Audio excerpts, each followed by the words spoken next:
Salutations, hello, and welcome to Basic Public Speaking. I'm Christy Thomas, your professor instructor for this course, and this is a video lesson discussing speech topic and purpose. How we get there, how it evolves. Pretty straightforward.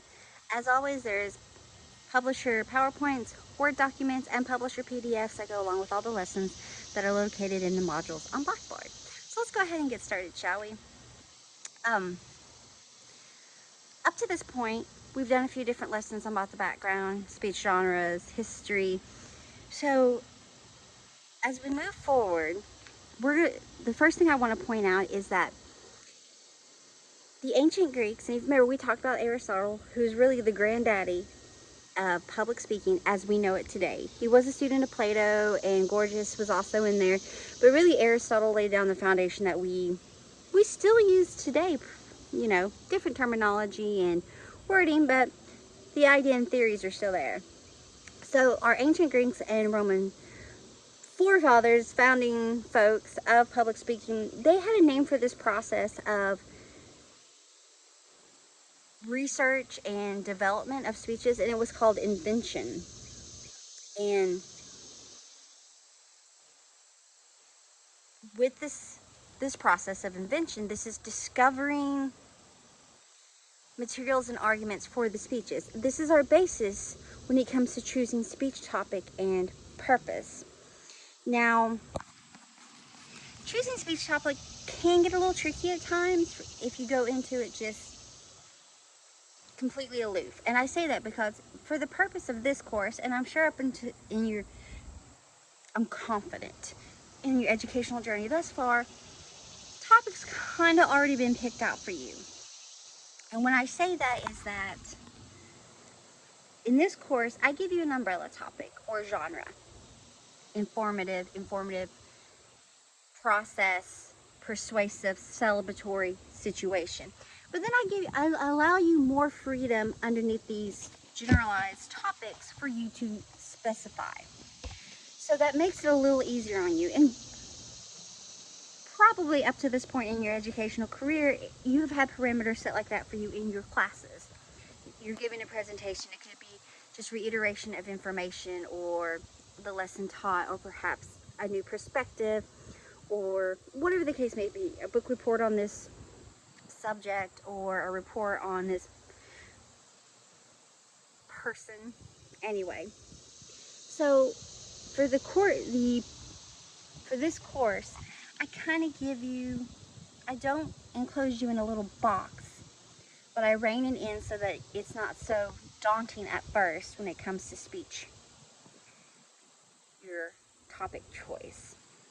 Now, the lesson discusses, there's like 3 questions going into it that you kind of want to ask yourself. Speaking situation, topics that are interesting and relevant, and is it interesting and relevant to my audience? We're going to break this down a little more. Again, as always, if you see me look off the screen, my notes and everything is down below me, and I'm outside recording to enjoy the day and the weather. It's not blazing hot. So what do I mean? Let's talk first about speech situation. What is the situation? So from this, there's a few different areas that will accommodate when it comes to speech situation. And this speech situation refers to the reason why we're giving the speech and the reason and purpose of the speech. So are we informing? Are we persuading? Are we here to pay tribute? Are we here to pay, is a memorial speech? Are we learning of a process? Are we learning new information? Are we reiterating information? Are we highlighting information? And upon that too, it's also knowing, and we kind of delve in this a little bit more here in a moment, but the context. Are we coming together as a unified group? Are we coming to learn new information? Are we, the size of the group? Is it a small group? Is it more intimate, like 1 or 2 folks? Is it a larger group? Think of commencement speeches or eulogies, all that. You know, all of this takes into consideration, and that's audience size, and that comes in later as well. But your speaking situation has its own unique context and constraints. So it's really observing, For the context of this course, your speech situation is really just more of an intimate one-on-one electronic media base, because you're recording yourself and I'm watching. The only other people that might watch is if you practice your speech with a family member or a friend or a significant other, just to time yourself and get to know your pacing. It's not as it was if we were in a classroom setting where you would be speaking in front of a group of your peers. So, it's just really, it's understanding the situation you're going into. A commencement speech, you would be speaking to a group of peers, teachers, educators, staff, and family members. So you have a bevy of folks you were talking to, or if you were talking to rally up a group for a sporting event. It could be peers because it could be locker room and an intimate and setting or a practice, or are you speaking to the audience as well? All these things are taken in consideration, and that's what it means by speech situation. Then we're going to move into considering your own interests. I have said this before, I will say it again, and you will hear it quite a bit through this course.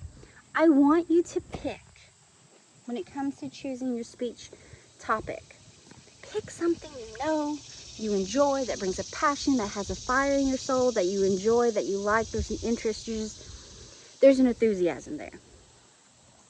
Selecting a topic that falls under that is going to be so much easier on you, and it's going to reflect. What do I mean by it's going to reflect?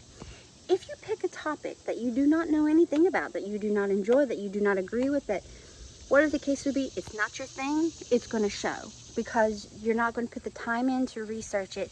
You're not going to put the enthusiasm in to really make it unique and make it yourself, and you're going to have yourself close off, because remember, well, we haven't covered this yet, but speeches is not only just your verbal, the words that leave your mouth. There's a whole bevy of nonverbals that are included with it. Public speaking, and your nonverbals is pretty much everything but the words. It's how you say it, your body language, your facial expressions. Are you open? Are you closed? Proximity, which means the closeness of to you and your audience. And sometimes that is a given, because if it's a larger audience, you may be more at a podium stage setting than what you would be in a more intimate setting. But all of that, and how fast, our rate, our pitch, our intonation, all of that falls under the nonverbals. So if you're picking something that has absolutely no interest to you, is not your thing, you do not enjoy, you do not agree with, whatever the case may be here, it's going to reflect. It's going to reflect in your verbal and nonverbal. You're going to be closed off, you're going to be low, monotone, restricted. It's going to reflect. So by choosing a topic that you enjoy, that you agree with, that you are passionate about, we're going to see that enthusiasm. It's going to come through. You're going to be more open. You're going to be more animated, enthusiastic, and then getting to the part of actually doing your speech, the work is going to be easier on you too, because there's an enthusiasm there. Maybe you want to know more, or just a topic that you really love and you cannot wait to share it. And it's much easier on you to give your own unique spin and flair on it, because again, remember, we want our speeches to be simple and easy on ourselves, and we want it to be reflective of who we are. You want to make it unique. If you were in a situation and everyone had to give a speech on how to make a peanut butter and jelly sandwich, how can you yourself put your own flair on it and make it you? Make it stand out.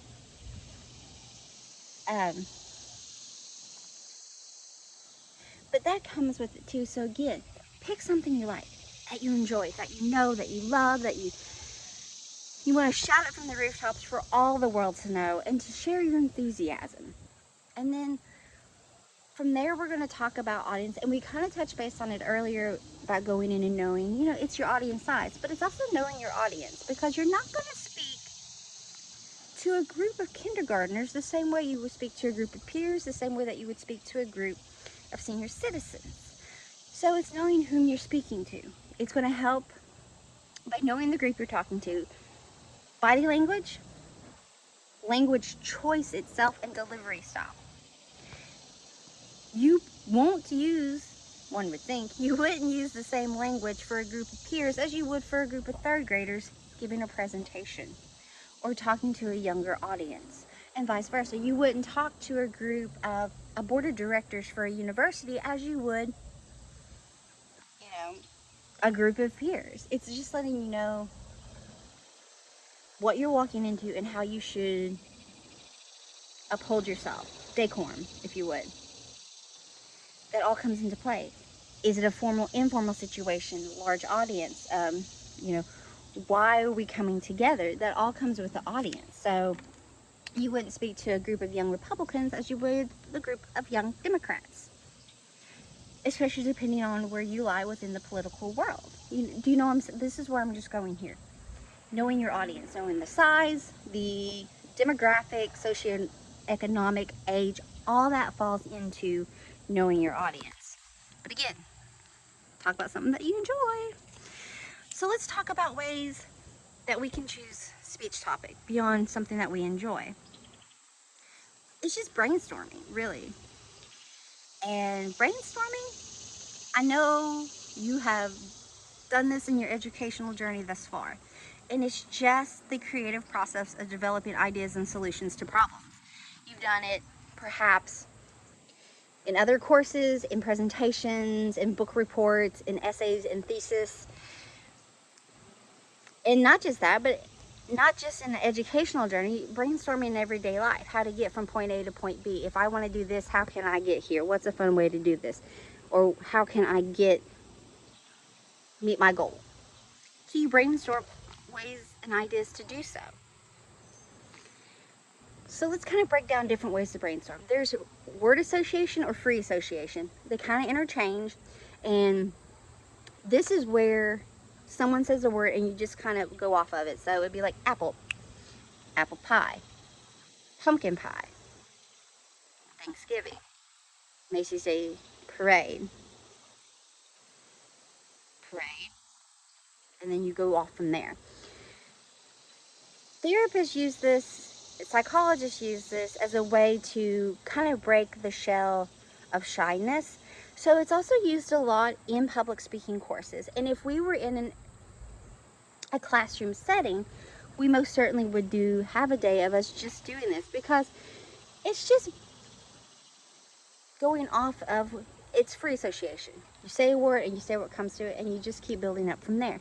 So it can be used when you're choosing a speech topic. Perhaps you're just kind of stuck. You kind of have an idea what you want to do, but not a specific kind of what you want to do. There you do free word association. You write it down and just move on. So like you could write down perhaps a hobby, t-shirt making, and then from there, t-shirt making. Okay, well, there's sublimation, there's transfer vinyls, there's tie-dye, there's bleach dye, there's upcycling, which is, you know, the art of cutting and creating new designs from it. And then from there, you could specify, okay, well, tie-dye. Then there's various forms of ways you can fold a shirt to create tie-dye designs. Or heat press. So there's cool and hot. Is there a bleach? Do you see what I'm going with here? You started with shirt design and you went off a bevy and you just keep going. So writing it down or jotting it down in your phone can help you pinpoint your topic. Your second main speech in this course is an informative how-to speech. So this is really great when you're doing something like that, to kind of just map out, write down, jot down, or visually see the connection of what the process is you're talking about. Now that's free association, word association. And this all is in with brainstorming. And then there's concept mapping. Concept mapping is where you start with a generalized concept, and then you come off of it, but then you break down those even more. So it could start with eggs. So there is a plethora of ways to fix eggs. It could be, so you have eggs and you put like scrambled, hard-boiled, parboiled, sunny side up, omelet, frittata, crepe, hollandaise sauce, and then you pick one from there and then they go off. And it could be, you know, like I said, a plethora of ways to use eggs. And then from there, different techniques.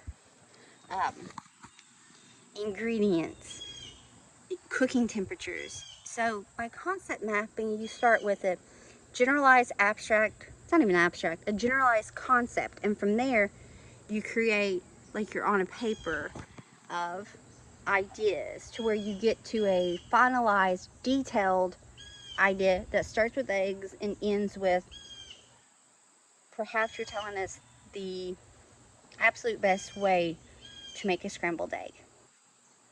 This includes how you break them, how you season them, the temperature it's set on, how long you cook for, when you stop cooking them, when you transfer them to a plate, how you garnish. So it all started with the word eggs and ended with a finalized recipe. That's what I'm talking about with concept mapping. It's just starting with the concept and you just kind of put down a series of ideas and then take one and go with it. It's really great in when you're trying to narrow down a topic. Perhaps you want to talk about a musician, so you put the musician's name and then like you'll put album names, or you'll put history, or you'll put concerts or appearances, or process or instruments known, and then from there you go on. So say you have an artist, you put albums, then maybe you write all the album names, or you put down the albums that you think are the like your top 3, or maybe you want to talk about the chronological order, how they were released, or perhaps it was how you should listen to them. You know, you should start with this album and this album as a journey in your listening ventures with this artist. And then last is research. There's an entire learners module on research, and it really focuses on the various ways to do research through paper trails and electronic and libraries and all of that. But I also want to point out, when it comes to research, is there's some really fun ways to do research. There's also hands-on research. You get into know a process, cooking or learning something.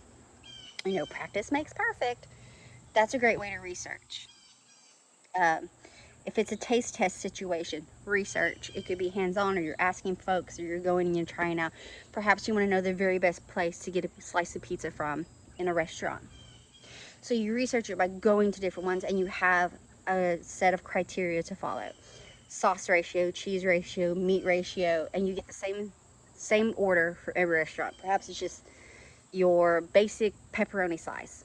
You know, size of pepperoni, how it's cut up. Is it deep dish? Is it thin? Is it crispy? Is it New York style? You know, okay, keep going, but you know, your research is going to these restaurants and trying them.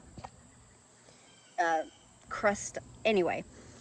Also, museums are a great place to research, because some places have life-scale models of things that you are writing about, or they have a more in-depth or a different perspective. And these are just regular art museums, science museums. There's also attractions that are specific to replicas of situations, like the Titanic. We'll use that. There's so many locations and vacation spots that honor the Titanic. Some have replicas, some show you artifacts, information, a memorial tribute to passengers and those that were employed on the ship, backstories. So you're getting different perspectives. Now, that's not to say if we had all the means in the world to travel all over the world and research these things, it would be great. But, you know, I'm just saying, research is, like I said, there's a whole learner lesson on it, but I really focus on that is the paper trails or the electronic trails. This portion, you can get really creative with your research. It's not just an encyclopedia. It's not just a website, but there's so much you can do inside and on location. Perhaps you're talking about the process of glass blowing. There's tons of locations that do glass blowing demonstrations. Ren fairs have a bunch, stuff like that. Amusement parks, usually they have like little glass blowing that you can like buy little glass trinkets from the park or the theme of the park, and it's just really cool. So you have, you know, or which roller coaster is the best, and to do that. Anyway, you get where I'm going. It's more than just paper, and it's more than just a website. You can do research with hands-on experience, going to locations, really just getting into it. Perhaps you're doing a history on the different cave systems in Carter Caves in Carter County, Kentucky. And research could be going and talking to guides, doing the caves, you know, perhaps you're a cave explorer enthusiast. So you have experience, you can bring that to the table as well. So you can get really creative and fun with your research. And all that falls under the brainstorming world of choosing a speech topic. But again, let me reiterate, please choose a topic that you have an enthusiasm, a passion for, that you enjoy, that you like, that you have a fire that the whole world should know, because it's going to show. Now let's talk about purpose and thesis to kind of wrap it up. Purpose, the general purpose of a speech is the why. Why? Why are we talking about it? Are we talking about it to inform, to give a different perspective, to highlight, to just put more information out there in the world? Or are we trying to persuade? Do you want your audience to realign their ideas, attitudes, or beliefs? Do you want them to say yay or nay or no or don't or yes, and whatever the case may be here? Are you trying to get them to go along with your thought process for this particular speech? Or are we here to celebrate? Are we here for a commencement or a tribute or an in memory, a wedding, an acceptance? You know, are we here to inform, persuade, or celebrate? That's the why. That's your general purpose. Once you have that figured out, and again, for this course, I pretty much mapped that out for you. Your first two main speeches are informative speeches. One's an introduction, and I gave you pretty much the parameters. I gave you what I wanted you to hit in that discussion. So it's a pretty straight plug and chug situation of introduction. And you kind of get your toes a little wet with a hoe, record it yourself. The second one is also an informative, but it's a how-to. You're telling us a process. And I give you parameters in the sense that you'll use a visual aid that comes with it. But then we have a celebratory speech, and then we do a persuasive speech, and then your storytelling speeches are just informative. You get way more freedom there because I don't have such parameters, but really that's for you to find your speaking voice. So once you figure out the why, then we move from there, and we're going to move to thesis. Speech thesis.